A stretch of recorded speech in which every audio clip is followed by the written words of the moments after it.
This year's Nutrition Month theme is Good for You. Dietitians help you find your healthy. This theme resonates with me because it recognizes that healthy eating can look different for everyone and emphasizes the important role that dietitians play in helping us all figure out what healthy eating looks like for them. Dietitians go to school to study nutrition for 4 years. They complete a 1-year intensive internship. Many of us also continue on to complete our master's degree and some even PhDs. We're well educated and are the experts in healthy eating. We understand the science of nutrition as well as the art of personalizing our approach to meet the unique needs of each person. We know that healthy eating is very complex and can be impacted by a person's health, food preferences, culture, food traditions, and more. I'm a dietitian who works specifically in brain injury. I've had multiple concussions myself, and I still live with issues. This month's nutrition theme of healthy eating looks different for everyone is super appropriate in brain injury because each brain injury affects each person differently. In my opinion, the current nutrition research and popular nutrition advice in brain injury is limited and biased. It totally doesn't consider the day-to-day challenges people with brain injury have, like super low appetite, digestive problems, sensory and cognitive issues that can make meal planning and prepping almost impossible. And I'm seeing more and more issues with disordered eating. If you've seen one brain injury, you've seen one brain injury. And eating healthy truly does look different for everyone. One of the themes of Nutrition Month this year is cultural diversity, and this is an important theme for me as a second-generation Chinese Canadian, meaning that my parents immigrated to Canada from Hong Kong and that I was born in Canada. I actually used to shun Chinese food as a kid, thinking that it was less superior and less nutritious than Canadian foods such as kale or quinoa. And nowadays, I know that that's not the case. In fact, you can't really discuss nutrition without talking about cultural food values, cultural traditions, and beliefs. You can't talk about one without the other. And as a dietitian now, my main goal is to empower clients to understand the nutrition of their own cultural foods, how to make healthy meals out of them, and how to use that in order to help reach their health goals.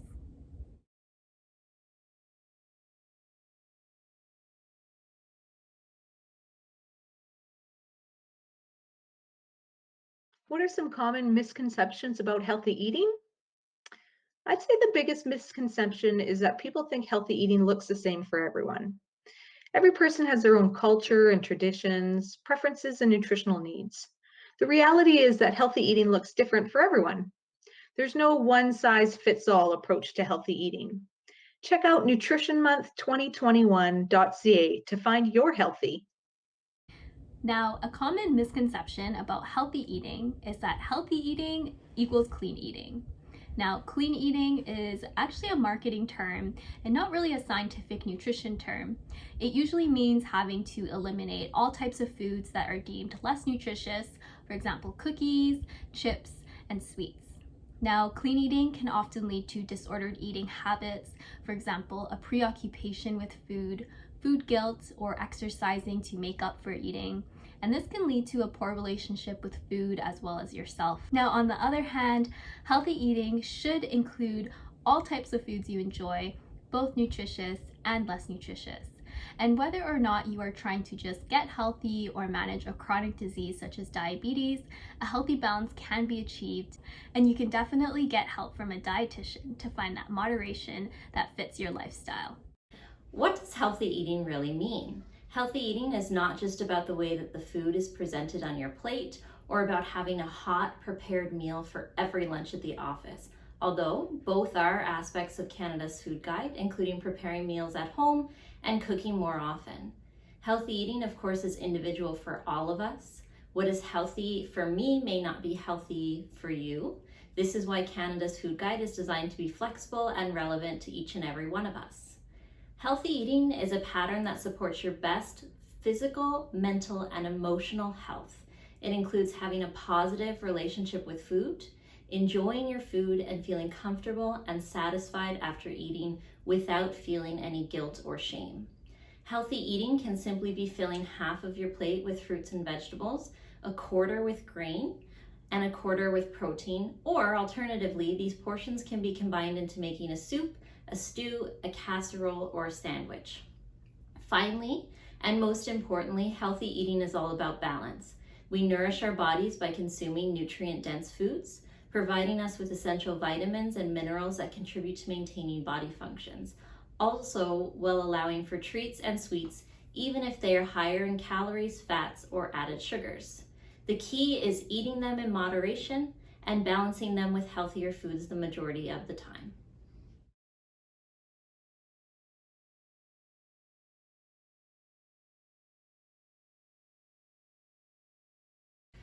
Canada's food guide allows for flexibility for any style of eating. The key recommendation is to fill your plate with half fruit and vegetables, a quarter whole grains, and a quarter protein foods. The guide recommends a wide variety of healthy food within these categories and allows for individual interpretation of what foods to include on your plate. It emphasizes the importance of choosing foods that you enjoy and acknowledges that there are many different ways to make healthy choices. The food in the food guide picture are just suggestions. Your plate doesn't have to be set up in the sections like the food guide image either. There's flexibility to create mixed meals like soups, stews, or pastas, and still follow the recommended ratios of food types. You may also notice that there are no portion size recommendations provided in the new food guide. It focuses on proportions rather than portions, and your portion sizes should be based on how much food satisfies your hunger. The proportion recommendations can apply however the food is served and however much food you are eating.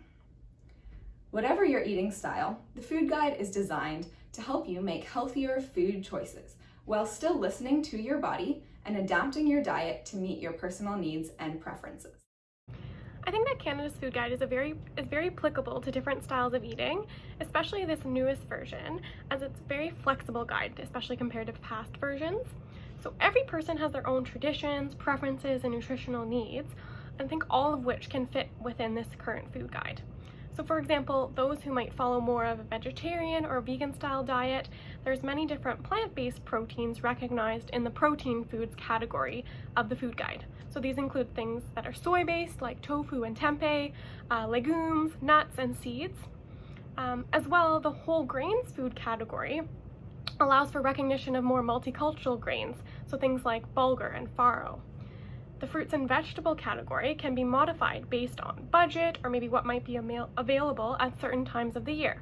So for example, things like fresh and canned fruits and vegetables with no salt or sugar added still count as a serving. So it doesn't always have to just be fresh options because sometimes those might not be affordable or even available for some. There's so many different foods that fit into each of the 3 food groups in Canada's food guide that you can pick and choose what you like and or what might fit within your specific dietary pattern or nutrition recommendations, and you can make many different balanced meals and snacks. How can Canada's food guide be applied to different styles of eating? Healthy eating looks different to everyone, and learning how to adjust recipes to meet your needs is an important skill. It can help you eat in a way that works for you. For example, you might want to adjust recipes for health, dietary restrictions, to reflect your culture, to lower cost, or to meet your family's needs. For more information, search Canada's Food Guide, Adjusting Recipes to Meet Your Needs.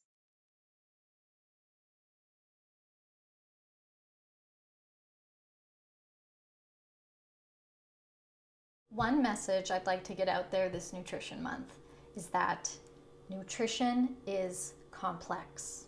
And that's why there's a whole profession dedicated to it.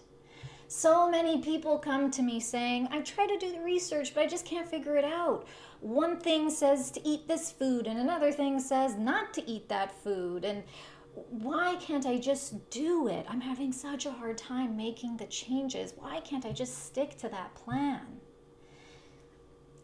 everyone's nutrition needs are different. It's hard to sift through all the information, and the way our society and systems are set up can make nutrition inaccessible to a lot of people. Know that if you are struggling with nutrition, you are not alone, and there is an entire profession here dedicated to helping you with it. If I could tell Canadians one thing about healthy eating this Nutrition Month, it would be to listen to your body and find what works best for you. As indicated by this year's Nutrition Month theme, what is good for one person may not be good for another. Healthy eating is really not a one-size-fits-all approach. It's more important to consider your own personal situation, nutritional needs, health concerns, and culture when figuring out what healthy eating looks like to you. Don't let fad diets, social media influencers, and celebrities lead you to believe that restriction is the only way to healthy eating. Instead, reflect on what foods make you feel good and support your health, and listen to your body telling you what it needs. And of course, see a registered dietitian for the best personalized nutrition advice if you need some guidance. If I could tell Canadians one thing about healthy eating this Nutrition Month, it would be to ditch all those popular trendy diets and find out what's going to work best for you. So getting in the kitchen and exploring some new recipes, so whether they be family or cultural recipes passed down from relatives, or maybe even just opening that new cookbook that's been sitting on your shelf for years. It really doesn't have to take a long time to make a balanced and nutritious meal. It's just really those basic food skills that are the most important. So especially if you have young kids, getting them involved, the earlier that they can learn these skills, the better. So more and more studies are showing the negative effects of processed and packaged foods on our health. So let's try to combat that by getting back in the kitchen and preparing more foods ourselves. So the Cookspiration website actually has some really great recipes featured this month for Nutrition Month that can help you get started.